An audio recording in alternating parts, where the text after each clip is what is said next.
हमारा राष्ट्रगीत उस भावना का प्रतीक है जिसने सोए हुए, गुलामी में सोए हुए भारत के लोगों को जगाया।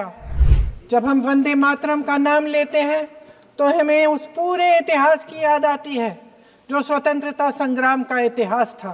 वंदे मातरम उस आधुनिक राष्ट्रवाद की अभिव्यक्ति है जिसने भारत के लोगों को एक राजनीतिक और नैतिक आकांक्षा से जोड़ा। लेकिन आज की ये बहस मुझे कुछ अजीब सी लग रही है। 75 सालों से हमारा देश आज़ाद है, तो फिर आज इस बहस की क्या आवश्यकता है? हम ये बहस यहाँ आज दो वजहों से कर रहे हैं। पहला कि बंगाल का चुनाव आ रहा है, हमारे प्रधानमंत्री अपनी भूमिका निभाना चाहते हैं उसमें कि आज मोदी जी वह प्रधानमंत्री नहीं रहे जो एक समय में थे। वंदे मातरम देश के कण कण में जीवित है, इस पर बहस नहीं हो सकती।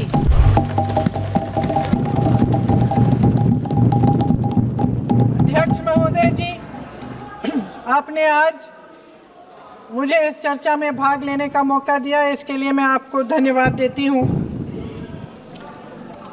आज जिस विषय पे हम चर्चा कर रहे हैं वह केवल एक विषय नहीं है, भारत की आत्मा का एक हिस्सा है। हमारा राष्ट्रगीत उस भावना का प्रतीक है जिसने सोए हुए, गुलामी में सोए हुए भारत के लोगों को जगाया, जिसने उन्हें हिम्मत दी कि ब्रिटिश साम्राज्य के सामने खड़े होकर वह सत्य और अहिंसा के नैतिक हथियारों के साथ सामना कर पाए। आज ये चर्चा एक भावना के ऊपर है।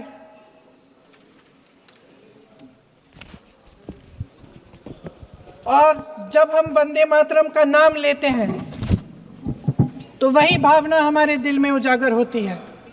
जब हम वंदे मातरम का नाम लेते हैं तो हमें उस पूरे इतिहास की याद आती है जो स्वतंत्रता संग्राम का इतिहास था। उसकी पीड़ा, उसका संघर्ष, उसका साहस, उसकी नैतिकता, उसका जो बल था कि ब्रिटिश साम्राज्य उसके सामने झुका। अध्यक्ष महोदय, वंदे मातरम उस आधुनिक राष्ट्रवाद की अभिव्यक्ति है जिसने भारत के लोगों को एक राजनीतिक और नैतिक आकांक्षा से जोड़ा, जिसने भारत के लोगों को एक साझा नियति के उत्तराधिकारी, एक साझा भविष्य के निर्माता के रूप में देखा। लेकिन आज की ये बहस मुझे कुछ अजीब सी लग रही है। जैसे मैंने कहा, ये गीत देश की आत्मा का हिस्सा बन चुका है। 150 सालों से देशवासियों के दिलों में ये गीत बस चुका है। 75 सालों से हमारा देश आज़ाद है, तो फिर आज इस बहस की क्या आवश्यकता है?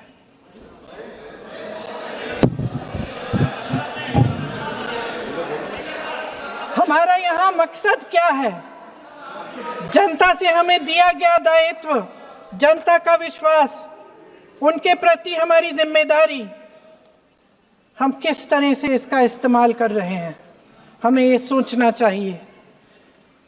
क्योंकि अब इस मोड़ पर हम इस सदन में अपने राष्ट्रगीत पर भी बहस करेंगे।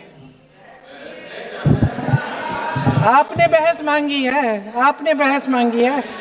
आप तो इलेक्टोरल रिफॉर्म्स की बहस नहीं मांग रहे थे कि जब तक हम इस पर बहस नहीं करेंगे तब तक उस पर बहस नहीं होगी। इसकी वजह क्या है? इसकी वजह क्या है? हम आज यहाँ ये बहस क्यों कर रहे हैं? हमारा राष्ट्रगीत है, इस पर क्या बहस हो सकती है? हम ये बहस यहाँ आज दो वजहों से कर रहे हैं। पहला कि बंगाल का चुनाव आ रहा है, हमारे प्रधानमंत्री अपनी भूमिका निभाना चाहते हैं उसमें। और दूसरी वजह ये है, ये मकसद है, पुरानी मकसद इनकी, अध्यक्ष महोदय, कि जिन्होंने स्वतंत्रता की लड़ाई लड़ी जिन्होंने देश के लिए बड़ी बड़ी कुर्बानियां दी, उन पर सरकार नए आरोप लादने का मौका चाहती है। देश का ध्यान फिर से जनता के ज्वलंत मुद्दों से भटकाना चाहती है। यही एक मकसद है आपका मकसद है कि हम फिर से उसी अतीत में मंडराते रहें, उसी की तरफ हम देखते रहें जो हो चुका है, जो बीत चुका है, क्योंकि ये सरकार वर्तमान और भविष्य की ओर देखना ही नहीं चाहती। वे इस काबिल ही नहीं रही। सच्चाई ये है अध्यक्ष महोदय कि आज मोदी जी वह प्रधानमंत्री नहीं रहे जो एक समय में थे। सच ये है कि ये दिखने लगा है, उनका आत्मविश्वास घटने लगा है, उनकी नीतियां देश को कमजोर कर रही हैं और मेरे सत्ता पक्ष के साथी चुप इसलिए हैं क्योंकि अंदर अंदर से वे भी इस बात से सहमत हैं। आज देश के लोग खुश नहीं हैं अध्यक्ष महोदय, परेशान हैं, तमाम समस्याओं से घिरे हुए हैं और उन समस्याओं का हल आप निकाल नहीं रहे हैं। हाँ ठीक है, उसका भी बोल लेंगे, समय आएगा तो उसका भी बोल लेंगे, बल्कि कल समय आ रहा है, चुनाव पे चर्चा होगी, उस पे भी बोलेंगे। अध्यक्ष महोदय, इनके भी अपने लोग दबी जबान में कहने लगे हैं कि सारी सत्ता को केंद्रित करने से देश का नुकसान हो रहा है। इस बीच अगर हम अतीत की बातें नहीं करेंगे तो कौन सी बातें करेंगे? ये किसी और बात के काबिल ही नहीं है, सिर्फ ध्यान भटकाना है जनता का। इसलिए आज हम वंदे मातरम पर चर्चा कर रहे हैं। वंदे मातरम देश के कण कण में जीवित है, इस पर बहस नहीं हो सकती। लेकिन चलिए, आपने बहस मांगी, आप बहस करना चाहते हैं, बहस करते हैं। आज इस चर्चा को प्रधानमंत्री जी ने शुरू किया, उन्होंने भाषण दिया और इसको कहने में कोई झिझक नहीं है कि भाषण अच्छा देते हैं, थोड़ा सा लंबा, लेकिन भाषण अच्छा देते हैं। सिर्फ एक कमजोरी है, अगर आप इजाजत दें तो मैं बोलूं, एक कमजोरी है। हाँ, उसी पे बोल रहे हैं, वंदे मातरम पे बोलो आप। अब सर मैंने तारीफ कर ली, आज, थोड़ा आज विषय वंदे मातरम का है तो हम वंदे मातरम पर ही रखें, ठीक रहेगा सर? ये वंदे मातरम पे ही है। सर आपने प्रधानमंत्री जी तक सुना था, अब तो शुरू नहीं हुए। सर भाषण बहुत अच्छा देते हैं, लेकिन तथ्यों के मामले में कमजोर पड़ जाते हैं, बहुत कमजोर। इसमें भी एक कला होती है कि तथ्यों को किस तरह से जनता के सामने रखा जाए। मैं तो नहीं हूं, जनता की प्रतिनिधि हूं, कलाकार तो नहीं हूं। इसीलिए मैं भी सदन के सामने कुछ तथ्य रखना चाहती हूं, लेकिन सिर्फ तथ्य के रूप में रखना चाहती हूं।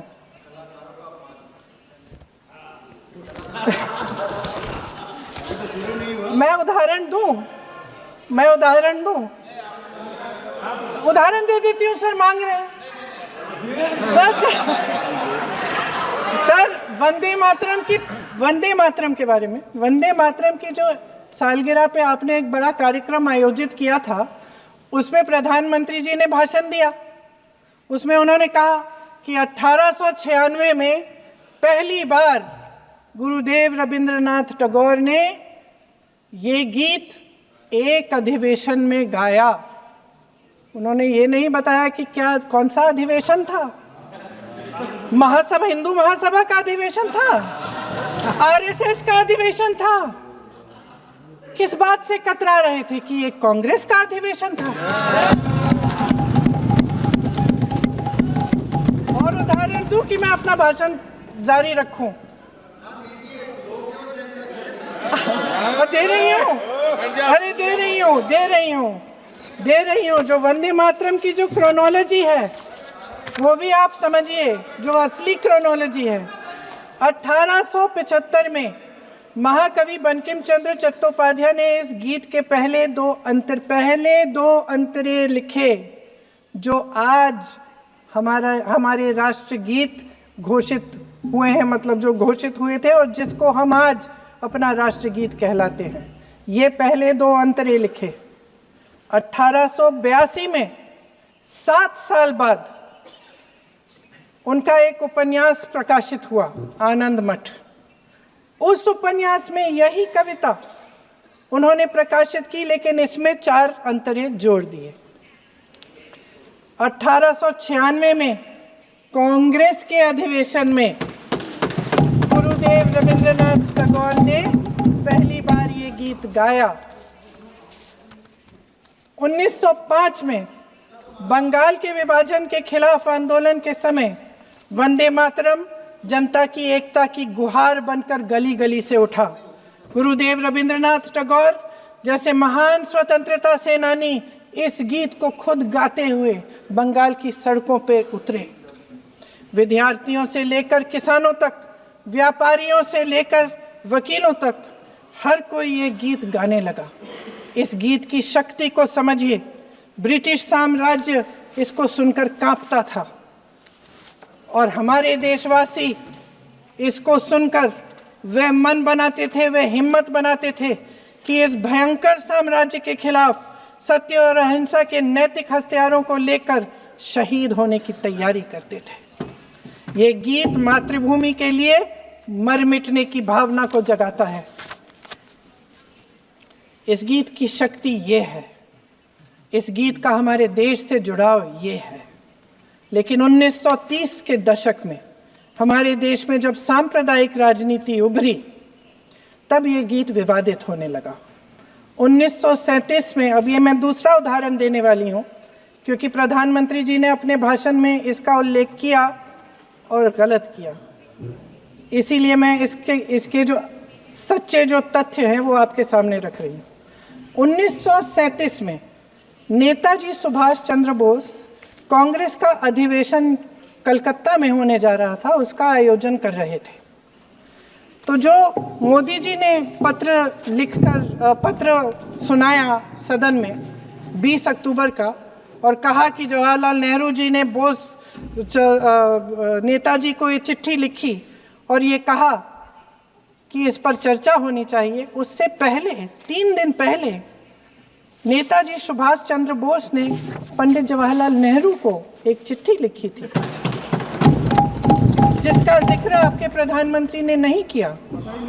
और इस चिट्ठी में सुन लीजिएगा,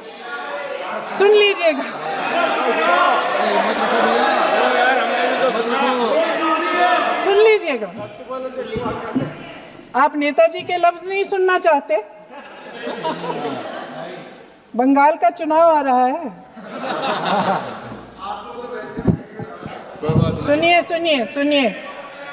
सुनिए। हाँ, कोई बात नहीं, हम तो देश के लिए हैं, हम देश के लिए हैं। आप चुनाव के लिए हैं, हम देश के लिए हैं। हम जितने भी चुनाव हारे, हम यहाँ बैठे रहेंगे और आपसे लड़ते रहेंगे और आपकी विचारधारा से लड़ते रहेंगे। अपने इस देश के लिए, अपनी इस मिट्टी के लिए लड़ते रहेंगे। आप हमें रोक नहीं सकते।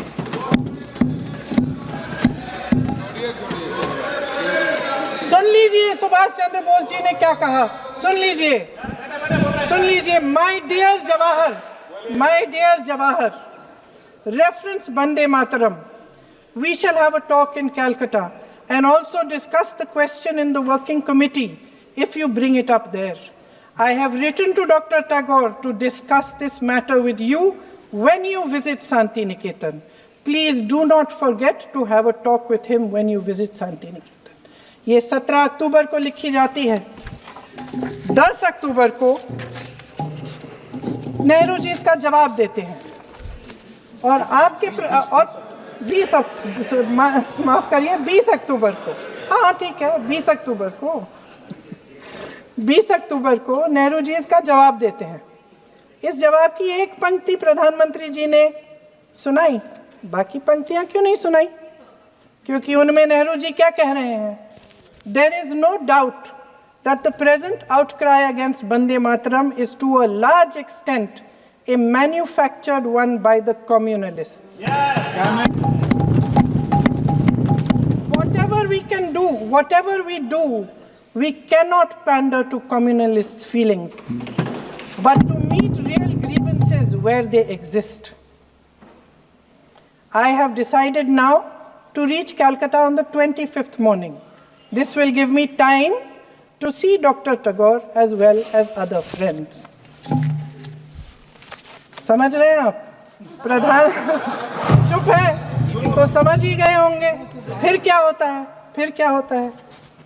फिर नेहरू जी कलकत्ता जाते हैं और गुरुदेव जी से मिलते हैं, और उसके अगले दिन गुरुदेव जी एक चिट्ठी लिखते हैं जिसमें वो लिखते हैं, अंग्रेजी में चिट्ठी है, उसका एक अंश मैं आपको हिंदी में बता देती हूँ, जिसमें गुरुदेव जी कहते हैं कि जो दो अंतरे हमेशा गाए जाते थे उनका महत्व इतना गहरा था कि उस हिस्से को कविता के शेष हिस्से तथा पुस्तक के उन अंशों से अलग करने में उन्हें कोई कठिनाई नहीं थी।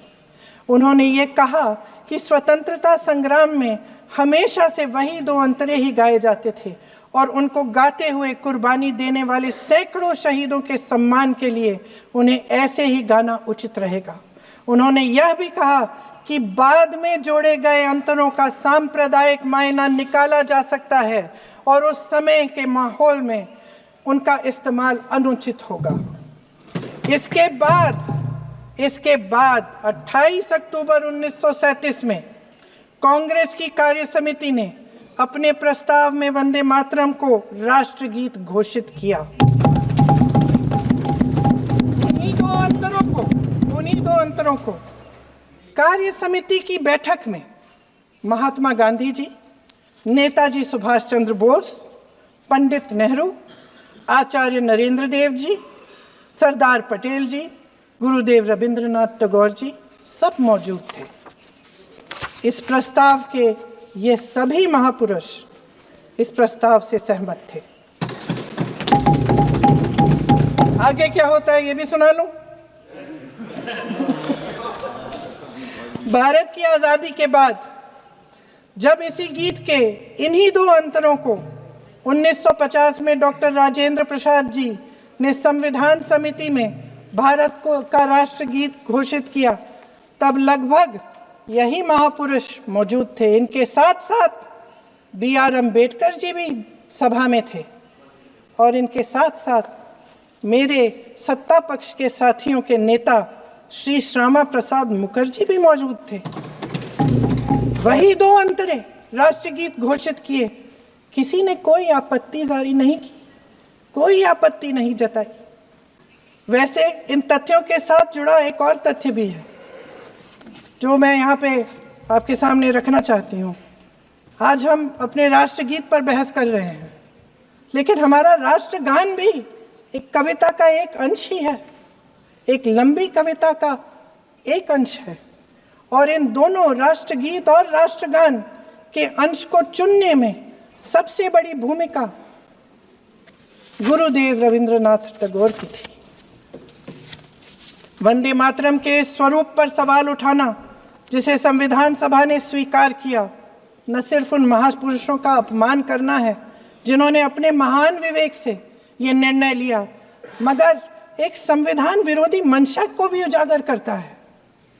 क्या सत्ता पक्ष के हमारे साथी इतने अहंकारी हो गए हैं कि अपने आप को महात्मा गांधी जी से, रविंद्रनाथ टैगोर जी से, राजेंद्र प्रसाद जी से, बाबा साहब अम्बेडकर जी से, मौलाना आजाद जी से, सरदार पटेल जी से, सुभाष चंद्र बोस जी से बड़ा समझने लग गए हैं? मोदी जी का अपने भाषण में ये कहना कि राष्ट्रगीत को एक विभाजनकारी सोच द्वारा काटा गया, उन सब महापुरुषों का अपमान है जिन्होंने अपना पूरा जीवन इस देश की आजादी की लड़ाई में झोंक दिया। वंदे मातरम को विभाजित करने का आरोप लगाकर आप पूरी संविधान सभा पर आरोप लगा रहे हैं, उसके हर एक नेता को दोषी ठहरा रहे हैं। यह हमारी संविधान सभा और हमारे संविधान का खुला वार है।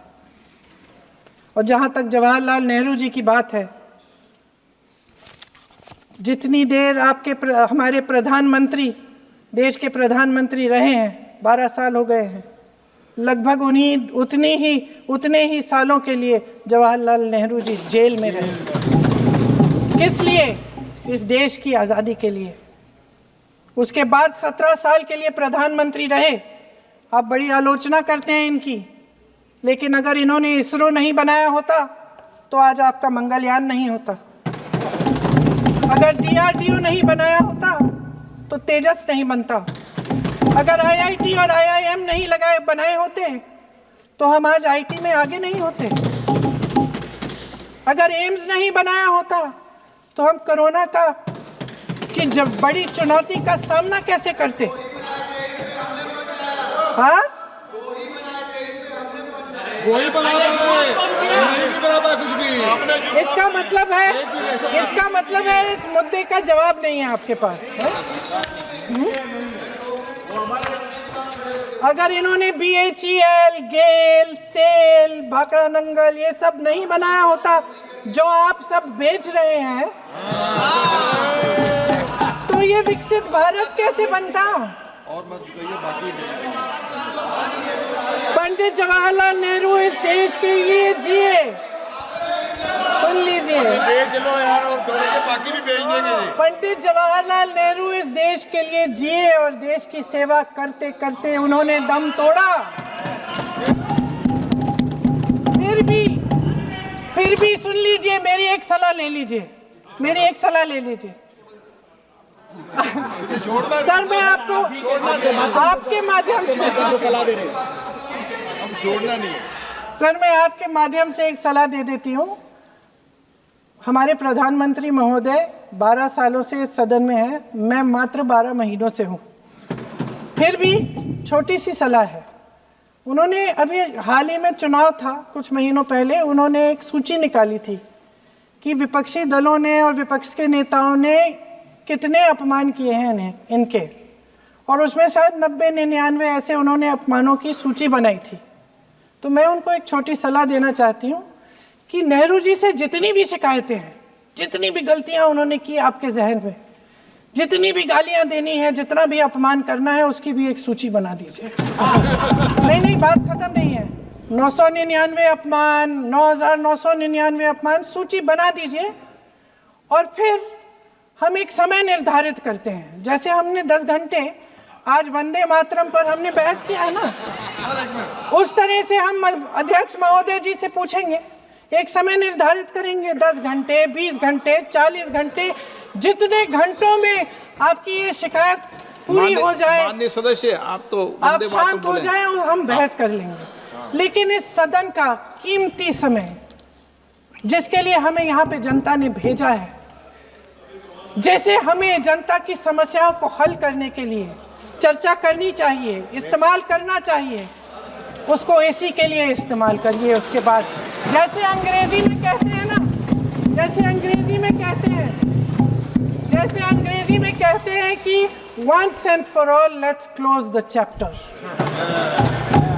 क्लोज कर लीजिए। देश सुन लेगा क्या क्या शिकायतें हैं, किसने क्या किया, इंदिरा जी ने क्या किया, राजीव जी ने क्या किया, परिवारवाद क्या होता है, नेहरू जी ने कौन सी गलतियां की, सुना लीजिए, फिर खत्म। उसके बाद बेरोजगारी, महंगाई, महिलाओं की समस्याएं, जो पीएमओ में हो रहा है उसकी बातें, उसकी चर्चा, जो बैटिंग ऐप के बारे में हो रहा है पीएमओ के अंदर, आप सदस्य प्लीज, जो एप्स्टीन फाइलों में आपके मंत्री महोदय के नाम निकल आए हैं, माननीय उसकी चर्चा करेंगे। आप वंदे मातरम में बोले, आप इधर उधर डाइवर्ट मत हो।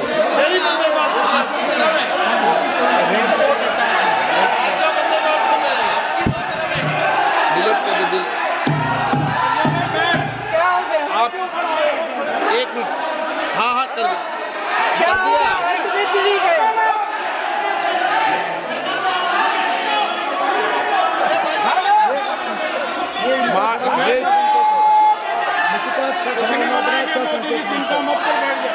बहुत बढ़िया। माननीय सदस्य 1 मिनट, माननीय सदस्य आप वंदे मातरम पर सार्थक चर्चा करें। ठीक सर, इधर उधर डाइवर्ट यही थी सर, संक्षिप्त में बात यही थी कोई डाइवर्ट नहीं होना कि हम चाहिए। अतीत अपन में को बातें करते रहते हैं। माननीय सदस्य नहीं, आप बिना तथ्यों के कोई बात नहीं करें। आप वंदे मातरम पे बोले उचित रहेगा।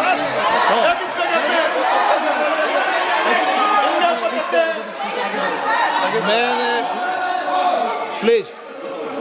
अध्यक्ष महोदय, मैं आपकी बात मानती हूं, लेकिन बिना तथ्य के बहुत सालों के लिए ये हम पर आरोप डाल रहे हैं। हम चुपचाप सुनते हैं, इनको भी थोड़ी सी संतुलन होनी चाहिए। सुनने की थोड़ी सी हिम्मत होनी चाहिए। ये राजनीति है, हम बोलेंगे, आप वंदे मातरम बोलें। वंदे मातरम सर। महोदय, आज की ये बहस सिर्फ ध्यान भटकाने के लिए की जा रही है, क्योंकि ये सरकार इस देश के वर्तमान की असलियत छिपाना चाहती है। आज देश का युवा कितना परेशान है, कितनी मुश्किल में है। पेपर लीक होते रहते हैं, बेरोजगारी है, महंगाई इतनी बढ़ चुकी है। इसकी चर्चा हम सदन में क्यों नहीं कर रहे हैं? आरक्षण के साथ जो हो रहा खिलवाड़ है, उसकी चर्चा हम यहाँ क्यों नहीं कर रहे हैं? महिलाओं की बात होगी, बड़े बड़े ऐलान होंगे, मगर उनकी परिस्थितियों को सुधारने के लिए कोई ठोस कदम यहाँ क्यों नहीं उठाया जा रहा है? इन्हीं दरवाजों के बाहर खड़े होकर पत्रकार तरह आपने कहा कि आरोप मत लगाइए बगैर तथ्य के, तो मैं बोलूं कि नहीं बोलूं? नहीं, बिल्कुल नहीं। नो, आप उधर की बात मत बोलो। आप जल्दी से बोल लेते हो, सदन में जो कुछ भी बोले वो तथ्यों से बोले। आपको हर चीज ऑथेंटिक करनी पड़ेगी, इसलिए आप तथ्यों से बोले। अच्छा सर, बड़े बड़े शहरों में प्रदूषण है, लेकिन हम इस सदन में बैठकर सिर्फ छोटी छोटी बातें करेंगे। जी, जो अतीत की बातें हैं ना, जो बार बार आप चाहते हैं कि हम पीछे देखें, लेकिन हम आगे भविष्य की बात, वर्तमान की बात, जो असली समस्याएं हैं उनकी बात न करें, ये छोटी बात होती है। आप में हिम्मत है तो भविष्य की बात करिए, हिम्मत है तो बात करिए कि बेरोजगारी क्यों है, कि पेपर लीक क्यों होते हैं। आप चेयर को एड्रेस करें। आपको अच्छा, खत्म कर लेती हूँ, चेयर को एड्रेस करो आप। अध्यक्ष महोदय जी, सच्चाई ये है कि इनका शासन दमन का शासन है। इनकी राजनीति दिखावे की राजनीति है, इवेंट मैनेजमेंट की राजनीति है, चुनाव से चुनाव तक राजनीति है, तरह तरह के ध्यान भटकाने वाले मुद्दों की राजनीति है। वंदे मातरम इस देश की उन्हीं उम्मीदों की गुहार है जिन्हें आपका शासन हर रोज ठुकरा रहा है। आज भी सरहद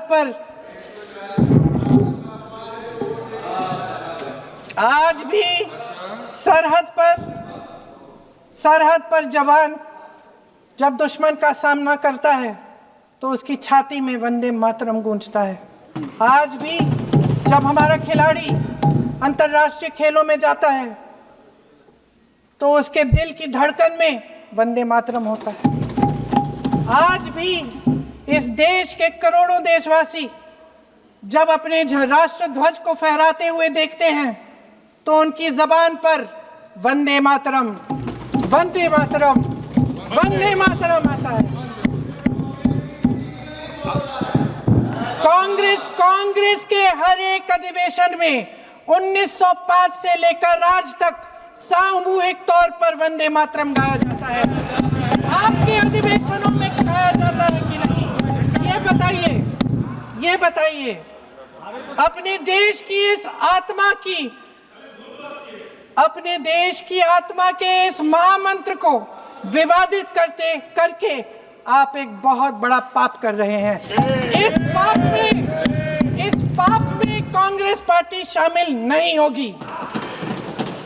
ये राष्ट्रगीत वंदे मातरम हमेशा से हमें प्यारा है, हमेशा से हमारे लिए पवित्र रहा है और हमेशा के लिए हमारे लिए पवित्र रहेगा। धन्यवाद।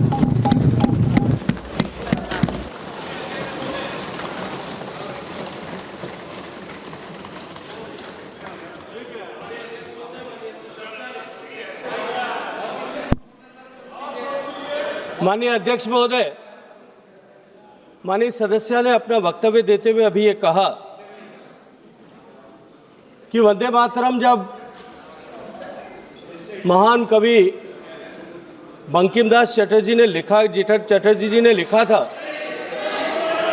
तब उन्होंने बंकिम चटर्जी ने, चट्टोपाध्याय जी ने लिखा था, जब इन्होंने बंकिम बाबू ने जब वंदे मातरम लिखा, तब उन्होंने 2 टुकड़ों में उसको अलग अलग जगह पर लिखा था। उन्होंने ये कहा कि 1875 में उन्होंने केवल 2 स्टैंजा लिखे थे और बाद में 1882 में 7 साल बाद में उन्होंने उसके बचे हुए 5 स्टैंजा जो है उसके बाद में लिखे थे। मेरा अनुरोध समय बोल सकते हैं प्लीज, कि वे वो जवाब नहीं दे रहे। इसको ऑथेंटिकेट करें कि वो ये सूचना उनको कहां से मिली है। का समय है और बोल सकते हैं, क्योंकि बंकिम गवेषणा केंद्र नौहाटी जो है, जो बंकिम बाबू की जन्मस्थली पर बना हुआ गवेषणा केंद्र एक इन्वेस्टिगेशन सेंटर है, जो शोध केंद्र के रूप में काम कर रहा है। वो ये कहता है कि बंकिम बाबू ने पूरा वंदे मातरम एक बार एक ही साथ में लिखा था। इसको माननीय सदस्य ने जो अपने वक्तव्य यहाँ दिया है, उसको वो ऑथेंटिकेट करें कि ये सूचना उनको कहां से मिली है, ताकि ये सूचना करेक्ट की जा सके। अभय कुमार सिन्हा।